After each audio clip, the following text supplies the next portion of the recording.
l'Afrique a délégué sa responsabilité aux Nations Unies, qui a des limites institutionnelles pour nous aider. Et on n'est pas venu. Comment vous pensez que les populations maliennes, 10 ans, ont été tuées, massacrées par dizaines, par centaines, par milliers? On ne voit personne. Et subitement, il y a un chef d'État qui est entre les mains des gens, on trouve les moyens. La vie humaine, c'est quoi?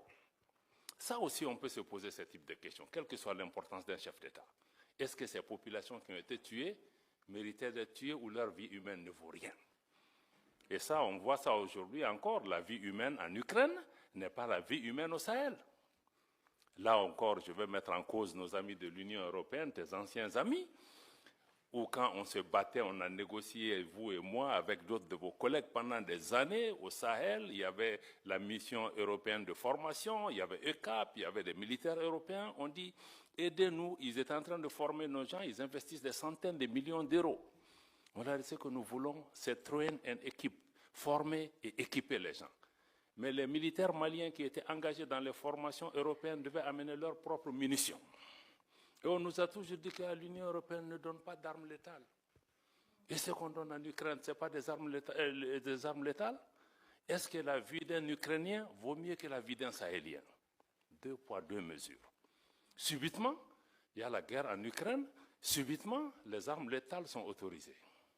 Et les Sahéliens qui sont morts par milliers, qui a ça sur la conscience de ne pas avoir fait ce qui est nécessaire et de venir aujourd'hui accuser le Mali de dire oui, mais vous travaillez avec la Russie, vous ne travaillez pas avec moi, etc. Vous me tournez le dos. Quelqu'un a posé la question, ancien partenaire, nouveau partenaire. Ça, je vais vous répondre, madame. Parce que les gens ont l'habitude d'utiliser ça, oui, pourquoi laisser un ancien maître pour un nouveau? Mais ça, je crois qu'il faut même sortir de la décolonisation mentale, parce que la Russie n'a colonisé aucun pays. Il ne faut pas comparer des choses qui ne sont pas comparables. On parle d'anciennes puissances coloniales qui ont des habitudes qui ne sont pas parties. Maintenant, nous cherchons la sécurité pour notre pays. On va là où on trouve, puisque les Européens vous dites que vous ne donnez pas d'armes létales. Le Mali, c'est qu'on a avec la Russie, ce n'est pas des prêts, ce n'est pas des dons, on achète.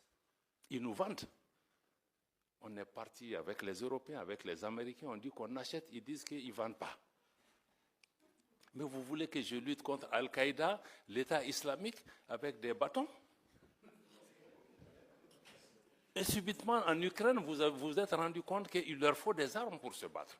Donc je pense que quand on fait ce genre de comparaison aussi, il faut qu'on se dise, non, nous on n'est pas dans ça. Avec chaque partenaire, on cherche ceux qui peuvent résoudre pour le moment donné. Si c'est la Russie qui peut m'aider sur le plan militaire, je ferai. Si demain, c'est les Américains qui font mon affaire sur le plan économique, je ferai. Si c'est demain les Turcs qui peuvent... Donc moi je pense qu'il faut que les gens comprennent que nous sommes dans ce schéma. Parce que quand le Mali a voulu choisir, on nous a dit que non, vous ne pouvez pas choisir. On dit aux gens, non, tu viens dans ma maison, mais tu me dis que moi, je vais dormir dans telle chambre, tu chasses ta femme et ton voisin ne viendra pas chez toi. On était dans ce type de situation. Quelqu'un dit oui, la souveraineté, on en a parlé pendant des années. Ce n'est pas un concept nouveau. Mais ce n'est pas un concept nouveau parce que l'Afrique francophone n'a pas grandi, elle est restée adolescente. Elle n'a jamais été décolonisée. Pourquoi on a 6 coups d'État dans des pays francophones et pas dans des pays anglophones? Ça, ce sont des questions de fond qu'on doit répondre.